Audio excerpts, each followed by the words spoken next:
What is going on, everyone? Chris with Swagglehaus Comics and Pop Culture, and I got an awesome video today. We're going to be looking at what comic books are going to look like over the next 10 to 20 years. Yes, I'm going to give you my thoughts on where we're going to be at. Doom and gloom or boom, continued boom. We shall see, right?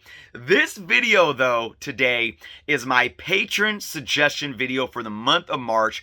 And this topic was suggested by a good friend of the channel and patron supporter, Joe G. Joe, thank you so much. I'm going to read Joe's questions and topics of discussion. Before I do that, though, and before we dive into this video, of course, if you aren't subscribed to the channel, please take some time to do so. I am running my 5,000 subscriber contest right now, but we're about to hit 6,000 real soon here. If you haven't entered my 5K subscriber contest yet, you still have about a week to do so. Again, real quick, this is what you need to do to make that happen. 1, be subscribed to my YouTube channel right here. Click that subscribe button. If you have an Instagram, make sure you're following me on Instagram at journos_comics. That link is below as well.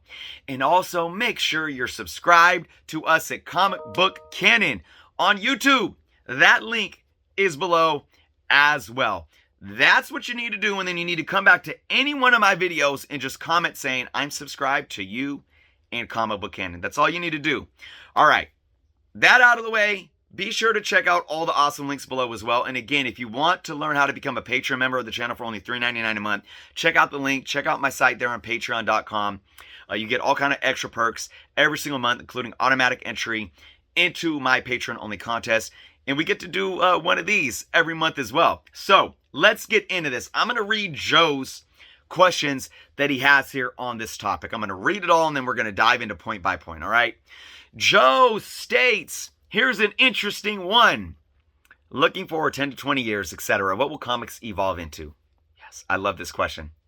He goes on to state, for instance, will print media be a thing? This is a good one. Will we still have stories based mainly on the major characters, teams that we know, or will they be supplanted by today's new kids on the block? Again, I love this, Joe. Joe goes on to state, this question is tied to the one above, but I think it deserves its own spot. We can see that we're trading the antiquated guidelines of the CCA, Comic Code Authority, for newer taboos and elements that people are sensitive to, which are much more relevant to today. I agree, Joe. That's true. Instead of shying away from tough topics like racial, economic tensions, mass violence, political unrest, etc., should publishers be brave and bring forth stories that may help us understand and overcome the challenges that we have today? He goes on to say that I do believe if there is censorship, it's going to be nothing like what we saw in the 60s and 70s. Okay, Joe, that last piece there, I'm going to talk about that towards the end of the video because that is kind of its own thing. So let's dive into these first couple of talking points, okay? And that's the big question on the table here is, what are comics going to look like in the next 10 to 20 years? I'm going to tell you right now, there's a lot of naysayers in this hobby. Doom and gloom.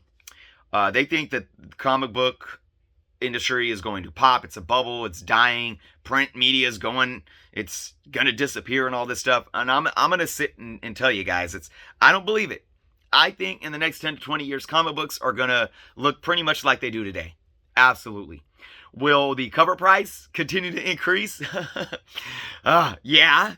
You know, I mean, look, regardless, everything increases. We know that. We can't stray from that happening. You know, inflation is absolutely real. Now, the thing to counter that, I hope, is that the living wages are going to continue to rise to more living wages, like the minimum wage and so forth. I believe we are going to be compensated in a fairer way to where our dollar can get stretched more, being put back into the economy, which is going to help with what we love, comic books, right? But I think overall they're going to look very, very similar, all right? Joe went on to ask about print media being a thing. So let's talk about that. Let's tie that into this first real talking point. I think the biggest thing that I hear that people are scared of is the print floppy comic book disappearing. Let me put some things into perspective, all right? Digital media, all right? We have Marvel Unlimited. DC rolled out their DC Universe Unlimited, or whatever they want to call it,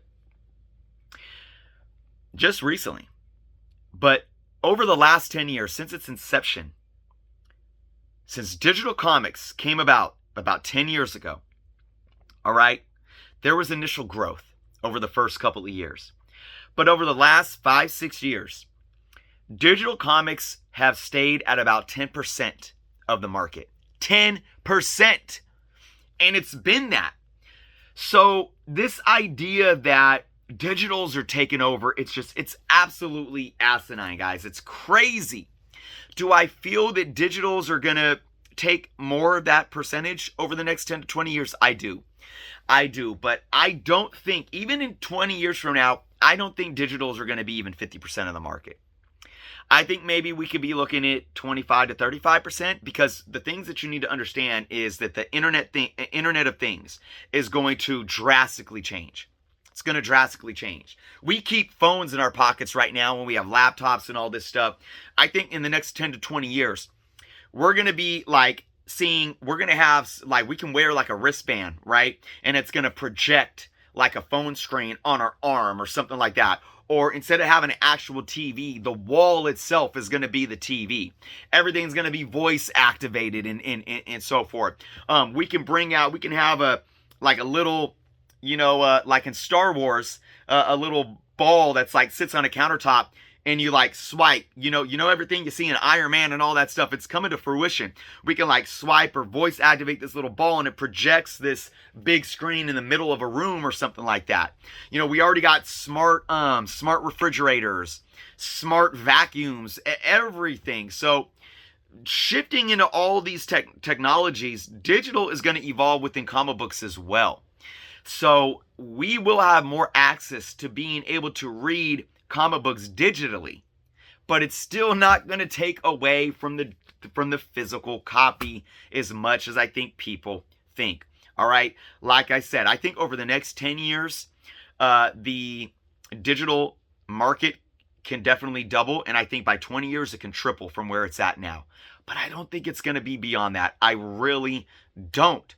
There is so much market still in physical comic books. Now look at this. I'm going to use this as an example. Books.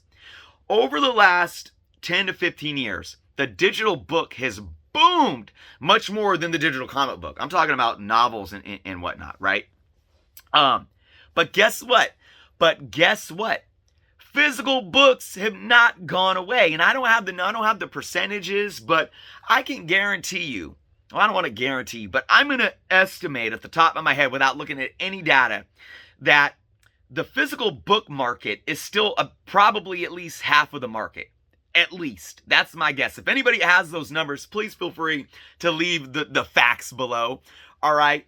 But books, unlike comics, don't have that collectability to them. They don't have that resale value. Now, I'm not saying that no books do. Obviously, there are books that tend to be valuable, or when you look at older and older books, like first print books that may have came out early, 20th century and stuff like that. I'm just talking about your standard run-of-the-mill books. All right. They're not really a collectible like comic books. They don't have that tangibility like comic books do. So that's another positive factor of what's going to keep the physical comic book around. All right. And again, we're focusing on new comic books, because nothing's going to take away from the back issues. The back issue market is not going anywhere. So 10 to 20 years down the road, the back issue market is going to be more healthy than it's ever been. Just like right now, the back issue market is healthier than it's ever been. 10 years from now, healthier than it's ever been. 20 years from now, healthier than it's ever been. Nothing's going to take away from the back issue market. All right. But even for new books, we're going to keep seeing new books being printed. They might be at a $9.99 price point, right? But hey, they might, before I start talking about titles, because that goes into the other question that Joe posed. But another thing I do want to talk about briefly, though, is generations and what that means. So 10 to 20 years from now, you got your baby boomers that grew up, really primed for the Silver Age. Your folks that were born in the mid to late 40s through the 50s, that were kids and teenagers during the Silver Age. They're getting older, and they're going to be dying off in the next 10 to 20 years. But you got to understand that the prime market right now is basically between the ages of 30 and 50. All right, those are the bulk of your comic book industry enthusiasts. All right, that are putting all this money into it. In 10 to 20 years, that 30 to 50 age group is going to be, 40 to 60 or 50 to 70. So we're still going to be here for the most part. We're still going to be here. That's not going away. But then, contrary to popular belief, or I don't know if it's popular, but it sure is a loud belief, new collectors are coming into the hobby every day. Not only are there new collectors, when you think about people that just want to get into reading books or they collect because they want it to be a personal hobby, but you got die-hard investors coming into the hobby for those tangible assets. That's not going away anytime soon. And again, on the contrary of that, more and more people are looking to it now more than ever. A lot of positives here, right? A lot of positives. All right, let's go back into what Joe asked next. He talked about stories. What are the stories going to look like 10 to 20 years from now? Will we still have stories based mainly on the majority of characters and teams that we all know and love so well, right? Or will they be supplanted by today's new kids on the block? Okay, this is a great question because I believe right now we're in a very pivotal time where we see something unique brewing and happening. Let's go back 10 years. Let's go back 2011, 2012. 2012, Marvel revamped and did the whole Marvel Now thing. They brought on Carol Danvers as Captain Marvel, changing her from Miss Marvel. They brought on, they did the all new. They brought on the new fresh X-Men take. With the all-new X-Men, and then over the next few years, they did the all-new, Inhumans, all-new everything, all-new X-Force. It was all new, right? There was a lot going on in the 2010s, especially for Marvel. We know DC changed things up in 2011 with New 52, tried to make things fresh. They more did a fresh take on their main characters, where at a certain point Marvel took the all-new approach and started revamping and replacing some of their characters. We got Riri, we got Miles, we got Sam Alexander, and we got Sam Wilson took the shield and became Captain America. There was a lot of backlash over the last 10 years. And I'm not going to get too much into that because I don't want this to be political or anything like that. But obviously, people were really going at Carol Danvers, calling her man-verse. Oh, she got a haircut. Now she's wearing tactical instead of this skimpy outfit where she's over-sexualized. Nobody wanted this and all that. And I'm not even going to get into that. But then, you get Miles is a new Spider-Man. There was a lot of backlash. And then there's a lot more diversity coming into play, and people were calling, forced diversity and all this stuff. Now, do I agree with all those sentiments and all that rhetoric? Absolutely not. You can't force diversity in general. We live in a diverse world, and comics for a very long time didn't reflect the real world around us. But I've always said this to those people that had issues with these things. There's a right way to do it. It's not that diversity necessarily was being forced. It was that the stories may have been forced. And my take on that is, if you have a black or Hispanic or Latino character or a LGBT character, and you have, certain people writing the stories that know nothing, that are really out of touch with this part of society in real life, then maybe it can definitely seem forced and not true to form. And at the same time, I feel like Marvel, more than even DC, put their, top key characters, their Class A characters on the back burner in place of these new characters.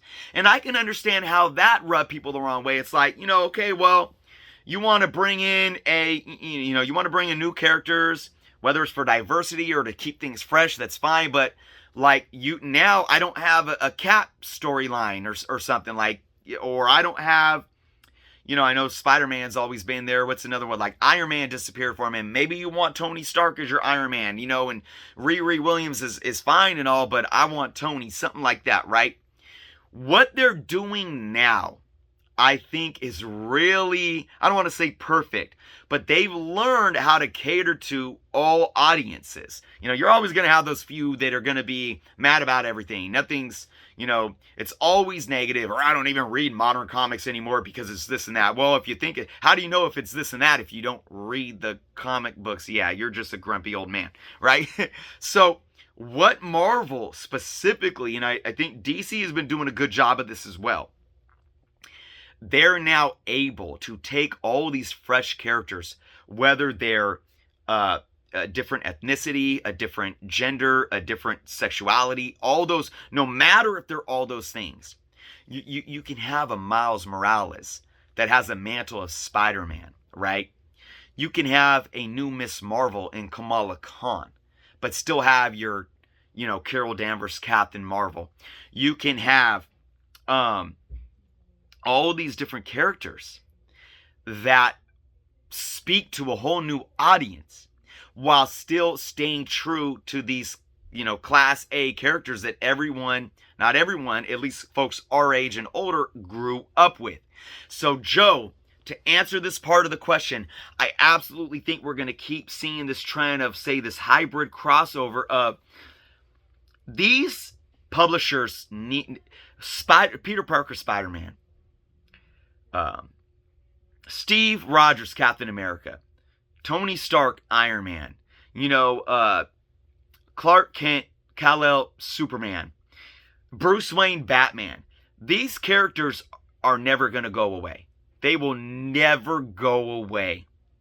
But you have to keep them fresh. You have to keep them fresh, but you also, at the same time, can continue to introduce new characters while bringing new readers in and telling stories that these new readers can relate to. And that's why Miles is so hot right now. That's why Kamala is so hot right now. Sam Alexander is getting hot as well. But why Riri is getting so hot right now. These characters have their own runs and they're successful. I think Marvel's done a good job. It all boils down to the writing and the art, but really the writing. You got to be authentic in your writing. And I think Marvel's done a good job. You see more women writers in DC too. You see more female writers writing about female characters. There's some LGBT writers and artists working on LGBT characters. There's more minority writers and artists working on minority characters. So when you get people that can relate to these characters and tell authentic stories behind the character, that's when they're going to be successful. So, Joe, I absolutely believe, I've said this before and I'll say it again, UF4 is the modern day Hulk 181. It absolutely is. The modern day Amazing Fantasy 15. Now, does that mean it's ever going to be worth what those books are? No, but it's not going anywhere, and these characters aren't going anywhere. But neither are the original characters that created the brands of DC and Marvel, all right? So I hope that kind of really summed that up. We'll see. We'll see how this goes, but I am extremely happy for... And a lot of the stories, I've been reading the stories. I mean, what Donny Cates has been doing with Thor. I just read the first couple of issues of the more recent Iron Man, and it's such a fresh take. I'm digging the Spider-Man. I love Spider-Man. It has its ups and downs, but there's good stuff out there right now. There's good stuff out there that can tend to the older collectors, and there's new stuff out there with these new characters and the old characters that's really speaking to these younger generation of collectors as well. And I don't see that going away anytime soon. I see it actually getting better as the years go by. And I think that's what DC is working on right now with their shakeup of things, even though people think that it's all problematic and DC's failing and all this crazy stuff, right? All right, let's go on to what Joe was saying about looking at, pushing boundaries and stuff, right?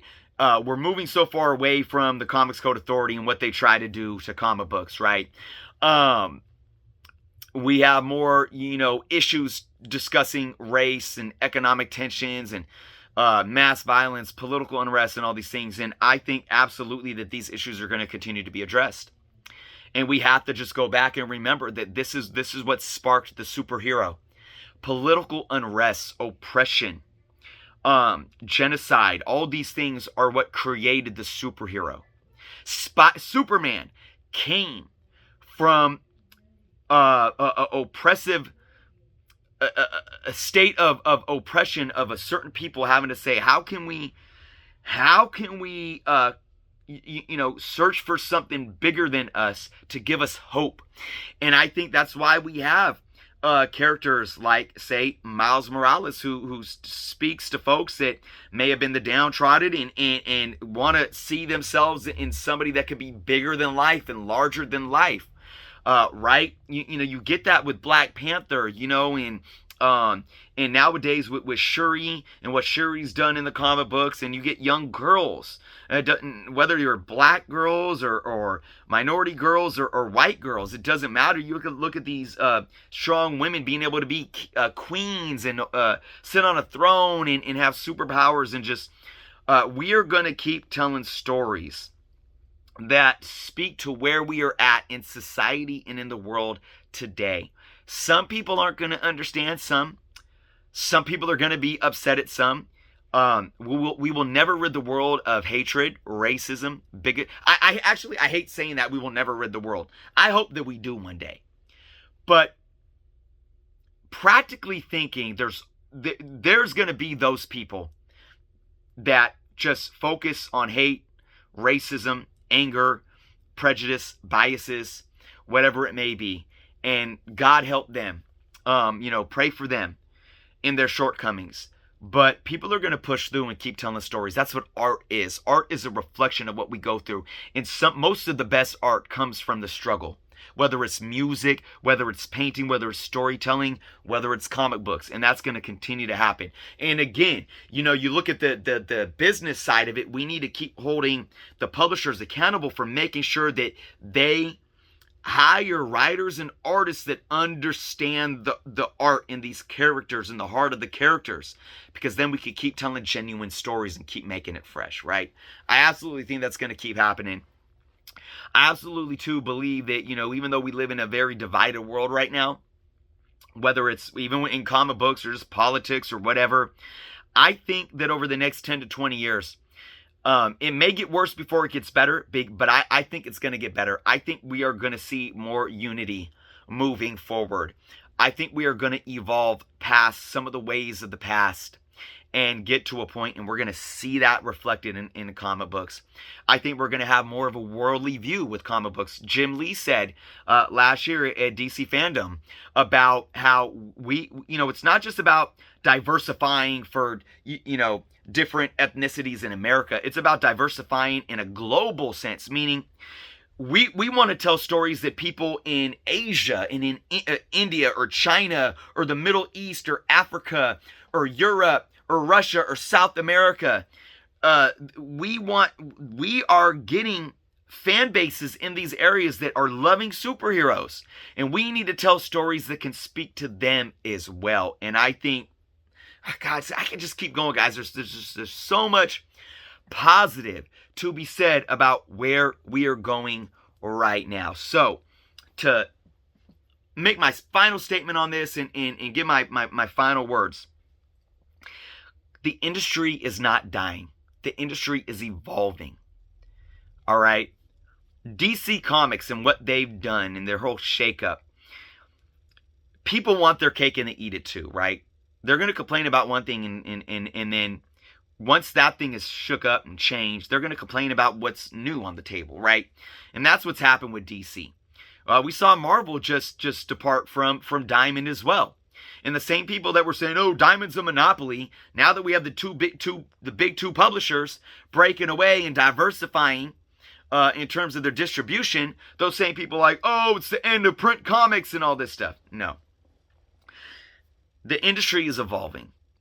We may see less monthly titles. We may see a bigger push on trade paperbacks. And like I said, I think that the digital genre or the digital medium is absolutely going to grow. But it's only going to grow in the sense that the hobby is going to evolve. It's not going to grow to where we eliminate the floppy copy. And we may see quality over quantity. And that's what I'm seeing with DC right now. Quality over quantity. And prices may rise. The amount of titles every month may be minimized, but we're going to get more quality storytelling, all of it. And at the end of the day, that's what everyone's been complaining about, right? I don't read comics because it's all this and it's all that. I don't read modern comics anymore. It's crap. The story's crap. The art's crap. Can't make everyone happy, though. I'm telling you guys, there's good stuff out there right now.